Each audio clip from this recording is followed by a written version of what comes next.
Hi everyone. So today we are going to talk about one of the services provided by AWS that is called as S3, which stands for Simple Storage Service. So just at the beginning, to make it easy, just imagine that S3 is nothing but something like Google Drive. It's a storage service where you can store anything. It could be images, it could be videos, it could be any files, PDFs, any machine learning models, and many more things, right? So just imagine that it's a simple storage service just like Google Drive. So if we go back in time, when these cloud services were not available, what people, like what the companies used to do is they used to start their companies in garage, right? Most of them, like if you're aware, I think Google, Amazon, they started in garage. Why was it? Because they had the storage services, like if they had to store any images, videos, any file documents, anything, they had to store it physically with them, right? And it is called as on premise, which is opposite of cloud. So we call it as on premise. So any organization which they if they want to give provide any service, they had an on premise servers, which was nothing but it was there in their garage, or it was present in one of their office locations. So the problem with this was, um, you have to pay the rent of the office place, right? Or the garage place, or the location where the physically where the garages, where the servers are actually stored. So you have to pay the rent for that. There could be a lot of hardware failures. There could be salary that you have to pay extra for the employees who just take care of these servers physically, right? So there were a lot of challenges when you had on-premise like storage services for the organization. So Amazon with their S3 service, they came up, and what they did is, instead of having an on-premise service, what they did is they started providing a cloud storage service. So what does that mean is, for example, I am a CEO of the organization, a company where I am creating an app where we upload, for example, employee image data. So earlier we had like an on-premise location where there were servers. It was on premise, so I had to pay the rent of it. I had to hire some employees to take care of the wiring between them. If there was a hardware failure, I had to look into it, right? But just imagine coming this S3 service, when it comes, it gave us a huge benefit that this whole part is now being rented. So we don't have to worry about anything. We just have to worry about the interface. We have to worry about the actual problem statement that my app is going to resolve. I don't have to worry about any such thing which is having the server problems. There's a hardware failure. How are we maintaining this in a location? There's nothing I have to do it. So what I do is I use Amazon S3 service, and that is where they provide me exactly this setup. So the servers are provided by them, where I can store all the images, all the videos, and all the files that my app needs it, right? So there are like lots of benefits of it. We will be talking in like in some time. So let's jump on to what exactly Amazon S3 is. So think of it like as a cloud over here, right?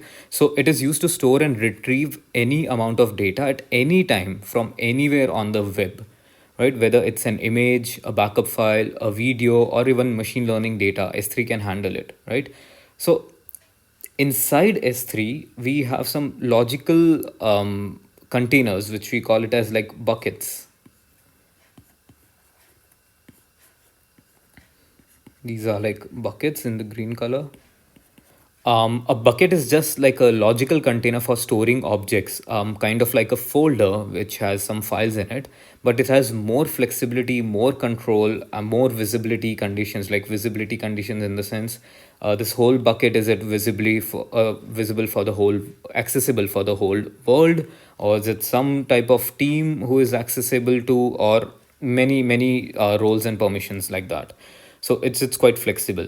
And then we have some objects inside it. Objects could be anything. It could be files, it could be images inside the containers. And these are objects. Objects are nothing but files in like our terms. Buckets are nothing but folders, right? So this is what S3 is. And then this S3 can be accessible from the whole, this is like the whole world, so it can be accessible by the whole world, or it can be accessible by the other Amazon services like EC2 instance. If you don't know about what EC2 is, I have a video about it. You can click on top right corner over here. So it could be accessible for EC2 instances, it could be accessible from Lambda functions, based on the visibility condition of each of this particular bucket or each of the objects. So the visibility condition can be set, or the accessibility condition can be set on the bucket level or on the object level as well.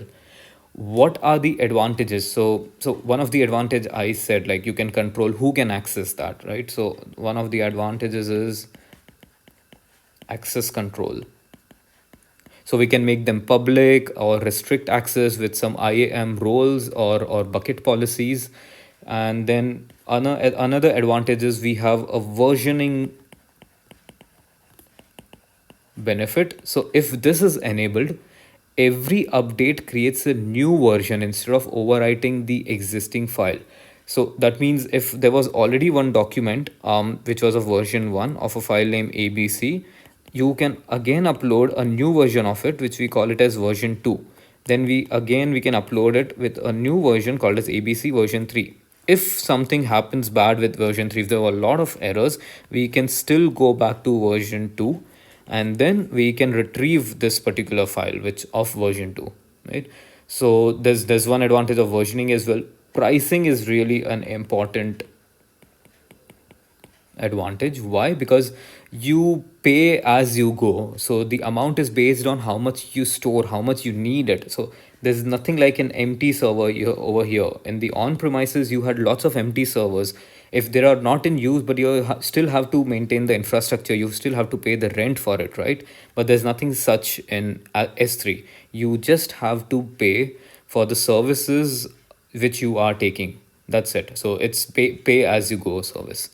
So to sum it up, I would say that S3 is the backbone of cloud storage. So it's quite simple, quite scalable, quite secure. So it's used by like a lot of startups these days because they don't want to spend on premise infrastructure, and they are used by huge companies as well, like for example Netflix as well, to have all their media stored in the cloud service, which is nothing but S3.